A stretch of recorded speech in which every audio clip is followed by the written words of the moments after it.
A Salborén de Sierru, en sos campos de sanie, que invejana son pasadas, pius ligeras de suentu.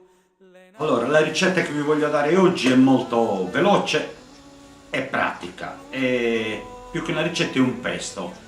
Pesto con i broccoli e le patate. Si prendono i broccoli con le patate, la patata giustamente va sbucciata e va cotta a vapore. Broccoli e patate.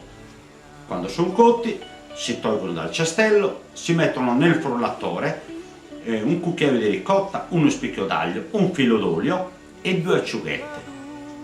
Si accende il robot, 2 secondi, una frullata e il pesto è pronto. Si può cucinare qualsiasi tipo di pasta. Secondo me quella che più si addice sono i fusilli, perché è una pasta che tende il condimento ad aggrapparsi. Tutto qua, veloce e molto buono.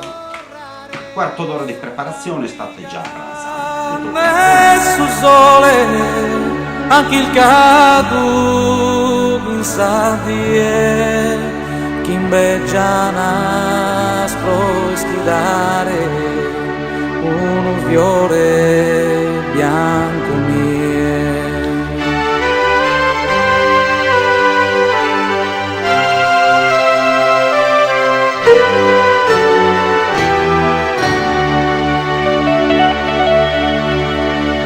A Salvore del Sierru, in sos